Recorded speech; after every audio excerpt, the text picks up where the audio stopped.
नमस्कार दोस्तों, स्वागत है आपका हमारे YouTube चैनल कायवाल क्लासेज पर। दोस्तों, संविधान संशोधनों की सीरीज में आज हम बात करेंगे 44वें संविधान संशोधन अधिनियम 1978 की।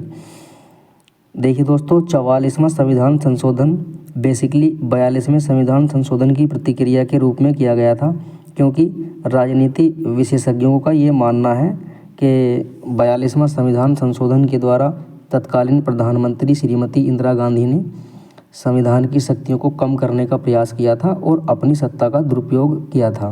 तो दोस्तों, उसी की प्रतिक्रिया में 44वां संविधान संशोधन मोरारजी देसाई की सरकार में हुआ था 1978 में। तो चलिए आज हम इसी 44वें संविधान संशोधन के मुख्य प्रावधानों को देखते हैं। तो शुरू करते हैं दोस्तों, 44वें संविधान संशोधन के प्रमुख प्रावधान। देखिए, सबसे पहला जो इसका इम्पोर्टेंट प्रावधान था वो था राष्ट्रपति की शक्तियों का विस्तार करके। दोस्तों, 42वें संविधान संशोधन के द्वारा अनुच्छेद 74 में संशोधन करके ये लिखा गया था कि राष्ट्रपति मंत्रिपरिषद की सलाह के अनुसार कार्य करेगा। एक प्रकार से राष्ट्रपति को मंत्रिपरिषद की सलाह मानने के लिए बाध्य किया गया था। दोस्तों, 44वें संविधान संशोधन द्वारा उसी अनुच्छेद 74 में संशोधन करके यह प्रावधान कर दिया गया कि मंत्रिपरिषद की सलाह को राष्ट्रपति एक बार पुनर्विचार के लिए भी भेज सकता है। तो 44वें संविधान संशोधन का पहला मुख्य प्रावधान अनुच्छेद 74 में संशोधन करके यह प्रावधान किया गया कि राष्ट्रपति मंत्रिपरिषद द्वारा दी गई सलाह को एक बार पुनर्विचार के लिए भेज सकता है। चलिए दूसरा प्रावधान देखते हैं। दूसरा प्रावधान है दोस्तों, संपत्ति के अधिकार को मूल अधिकार की श्रेणी से हटाना। दोस्तों, संपत्ति का अधिकार जो कि पहले एक मूल अधिकार था और भाग 3 के अंतर्गत आता था, 44वें संविधान संशोधन के द्वारा उसे एक विधिक अधिकार यानी कि एक कानूनी अधिकार बनाकर भाग 12 में और भाग 12 के अनुच्छेद 300A में रख दिया गया। दोस्तों, संपत्ति का अधिकार पहले भाग 3 में और अनुच्छेद 19 का क्लोज 1 का सब क्लोज F तथा अनुच्छेद 31 के अंतर्गत आता था। आप बस यही याद रखिए कि संपत्ति का अधिकार पहले अनुच्छेद 19 के 1 और अनुच्छेद 31 में आता था। और दोस्तों, 44वें संविधान संशोधन के द्वारा इन दोनों अनुच्छेदों यानी अनुच्छेद 19 1 के क्लोज का F का सब क्लोज F और अनुच्छेद 31 को निरसित यानी संविधान से हटा दिया गया।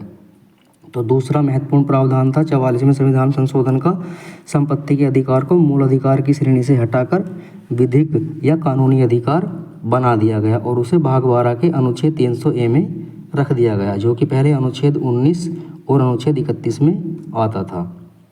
चलिए अब एक और इम्पोर्टेंट प्रावधान देखते हैं 44वें संविधान संशोधन का, और वह है आपातकाल से संबंधित। देखिए दोस्तों, आपातकाल की घोषणा के लिए अब मंत्रिमंडल यानी कैबिनेट की लिखित सलाह आवश्यक होगी। 44वें संविधान संशोधन द्वारा पहला प्रावधान आपातकाल से संबंधित किया गया कि आपातकाल की यानी राष्ट्रीय आपातकाल जो 352 वाला है, अनुच्छेद 352 वाला राष्ट्रीय आपातकाल की घोषणा के लिए अब मंत्रिमंडल या कैबिनेट की लिखित सलाह आवश्यक होगी, मतलब लिखित सलाह आवश्यक होगी, पहला प्रावधान। और दोस्तों, ये जो कैबिनेट शब्द है ना, ये मंत्रिमंडल या कैबिनेट शब्द, यह शब्द भी संविधान में 44वें संविधान संशोधन के द्वारा ही जोड़ा गया।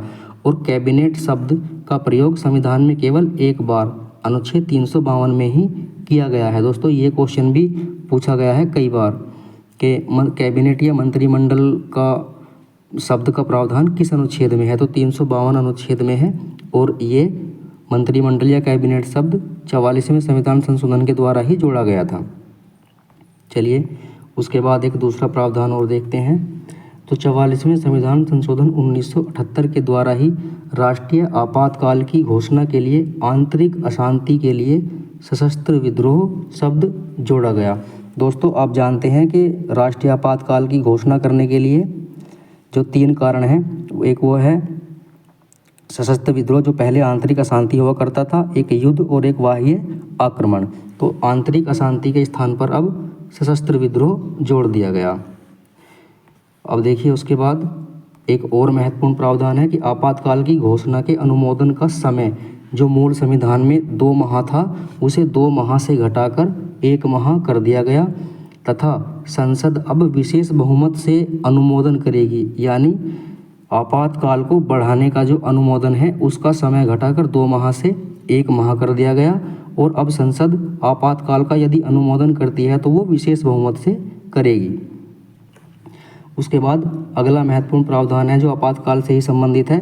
लोकसभा के 1/10 सदस्य यदि राष्ट्रीय आपातकाल को समाप्त करने का प्रस्ताव लाएं तो लोकसभा साधारण बहुमत से राष्ट्रीय आपातकाल को समाप्त कर सकती है। मतलब यदि लोकसभा के 1/10 सदस्य राष्ट्रीय आपातकाल को समाप्त करने का प्रस्ताव लाते हैं तो लोकसभा साधारण बहुमत से राष्ट्रीय आपातकाल को समाप्त कर सकती है। चलिए एक और अच्छा सा प्रावधान देखते हैं इसका, और ये बहुत ही इम्पोर्टेंट है दोस्तों, क्योंकि आपातकालीन स्थिति में भी अनुच्छेद 20 और अनुच्छेद 21 निलंबित नहीं होंगे। मतलब 44वें संविधान संशोधन के द्वारा यह प्रावधान कर दिया गया कि यदि राष्ट्रीय आपातकाल की घोषणा हो गई है तो भी अनुच्छेद 20 और अनुच्छेद 21 निलंबित नहीं होंगे दोस्तों। उसके बाद एक अगला प्रावधान है कि लोकसभा व राज्य विधानसभाओं का कार्यकाल पुनः 5-5 वर्ष कर दिया गया। मतलब दोस्तों जब राष्ट्रीय आपातकाल की घोषणा की गई थी श्रीमती इंदिरा गांधी जी के द्वारा, तो उसमें जो है लोकसभा का कार्यकाल 7 वर्ष हो गया था और उन्होंने राज्य विधानसभाओं का कार्यकाल जो है 6 वर्ष कर दिया था। तो 44वें संविधान संशोधन के द्वारा लोकसभा व राज्य विधानसभाओं का कार्यकाल पुनः 5-5 वर्ष कर दिया गया। और देखिए दोस्तों 38वें संविधान संशोधन द्वारा ही श्रीमती इंदिरा गांधी ने यह प्रावधान किया था कि तीनों आपातकाल यानी राष्ट्रीय आपातकाल, वित्तीय आपातकाल और राष्ट्रपति शासन, इन तीनों की जांच सर्वोच्च न्यायालय नहीं करेगा। लेकिन 44वें संविधान संशोधन के द्वारा यह प्रावधान कर दिया गया कि तीनों ही आपातकाल यानी राष्ट्रीय आपातकाल, वित्तीय आपातकाल और आपका राष्ट्रपति शासन, इन तीनों की जांच जो है सर्वोच्च न्यायालय कर सकता है। तो दोस्तों ये थे 44वें संविधान संशोधन के कुछ महत्वपूर्ण प्रावधान। वीडियो यदि आपको पसंद आई हो तो इसे लाइक शेयर कर सकते हैं और दोस्तों प्लीज़ हमारे चैनल को सब्सक्राइब भी कर दीजिए। धन्यवाद।